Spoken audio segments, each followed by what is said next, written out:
বসুন্ধৰাৰ নামত ৰাজ্যত কি ঘটিছে? গোৱালপাৰাত আজব কাণ্ড। ৰাজচক্ৰ বিষয়াৰ কাৰ্যালয়ৰ পৰাই নোহোৱা হৈ গ'ল ম্যাদী মাটিৰ তথ্য। এই ঘটনা সংঘটিত হৈছে গোৱালপাৰা জিলাৰ বালিজানা ৰাজচক্ৰত। জানিব পৰা মতে গোৱালপাৰা জিলাৰ বালিজানা ৰাজচক্ৰৰ অন্তৰ্গত কাৰবালা গাঁৱত জমেল হুছেইন নামৰ এগৰাকী ব্যক্তিৰ দুটা দাগত থকা ম্যাদী পট্টাৰ প্ৰায় 1.5 বিঘাৰো অধিক ভূমিৰ নথি পত্ৰ অন্তৰ্ধান হৈছে। আনকি কাৰ্যালয়ৰ ৰেকৰ্ড বুকতো কোনো তথ্য নাই উক্ত মাটি দুখৰৰ।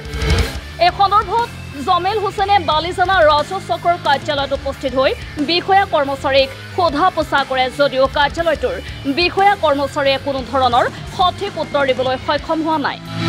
এতিয়া ভুক্তভোগী জমেলৰ প্ৰশ্ন, মই মোৰ মাটি বিক্ৰী বা দাম নকৰাৰ পিছতো ক'ত গ'ল মোৰ ম্যাদী পট্টাৰ মাটি?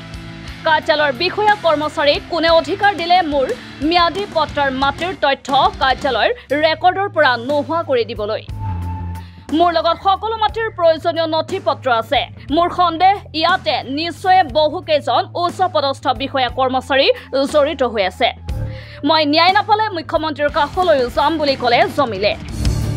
আনহাতে উপায়বিহীন হৈ জমেল হুছেইনে সংবাদ মাধ্যম যোগে অসমৰ মুখ্যমন্ত্ৰী ডক্টৰ হিমন্ত বিশ্ব শৰ্মা আৰু ৰাজ্য বিভাগৰ মন্ত্ৰীক ঘটনাৰ উচিত তদন্তৰ বাবে কাটৰ আহ্বান জনাইছে।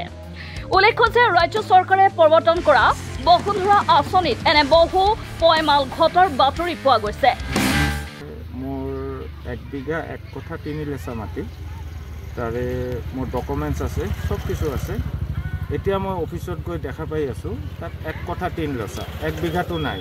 তো মাটি এটা কাটিব লগা হ'লে মই ভাবোঁ মই যদি ক'ৰবাত বিক্ৰী কৰোঁ তাৰে চেল ডিড থাকিব, দান কৰিলে দান পত্ৰ থাকিব।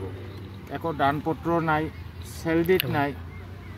অফিচে কেনেকৈ মোৰ 1 বিঘা মাটি কাটি থ'ল মই সেইটো বুজিব পৰা নাই। এইটো এটা কথা গ'ল। এইটো ডাক নম্বৰ 641, পাট্টা নম্বৰ 149। আৰু heart of the town Goalpara চহৰৰে মাজৰ আৰু এটা ডাক য'ত মোৰ 2 বিঘা 4 কঠা 5 লেচা মাটি, তাৰে মই 1.5 বিঘা বিক্ৰী কৰিলোঁ। ডিচিৰ পাৰ্মিশ্যন লৈ ডিচি অফিচে পাৰ্মিশ্যন দিল, মই ৰেজিষ্টাৰ কৰিলোঁ।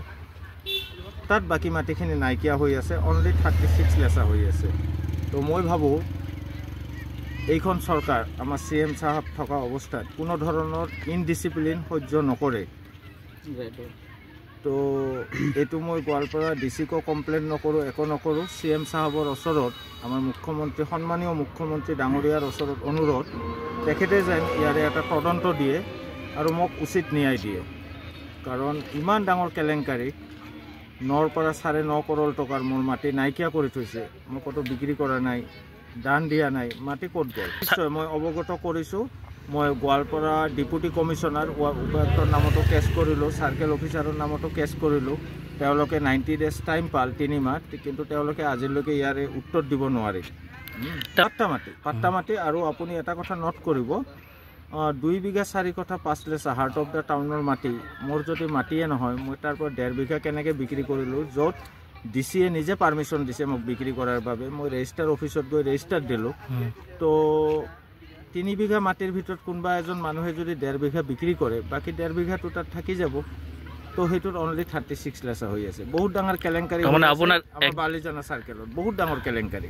দুটা ডাক মই আপোনাক কৈ আছোঁ। 641ত 1 বিঘা 1 কঠা 3 লেচা মাটি, তাত 1 বিঘা নাই, 1 কঠা 3 লেচা। তাৰ পৰা আপুনি বিক্ৰীও কৰা নাই কৰা। তেওঁলোকৰ তাতে কোনো চেল ডিড নাই, কোনো দান পত্ৰ নাই। তেওঁলোকে কেনেকৈ মাইনাছ কৰিলে মাটিটো, এইটো খুব লক্ষণীয় কথা আৰু ভাবিবলগীয়া কথা। ইমান ডাঙৰ কেলেংকাৰী। তো মই ভাবোঁ আমাৰ মুখ্যমন্ত্ৰী, সন্মানীয় মুখ্যমন্ত্ৰী ডাঙৰীয়া ইয়াৰ ওপৰত এটা তদন্ত দিব। মই ভাবোঁ মাটি এটা মাইনাছ কৰিব লগা হ'লে হয়তো চেল ডিড থাকিব লাগিব, নাইবা দান পত্ৰ থাকিব লাগিব। মই কোনো মানুহক চেল কৰা নাই বাকী মাটিখিনি, আৰু দানো দিয়া নাই। তেওঁলোকে কেনেকৈ মাইনাছ কৰিলে এইটো বুজাত মই বহুত কষ্ট পাই আছোঁ। বিশেষ প্ৰতিবেদকৰ ৰিপৰ্ট, MV লাইভ।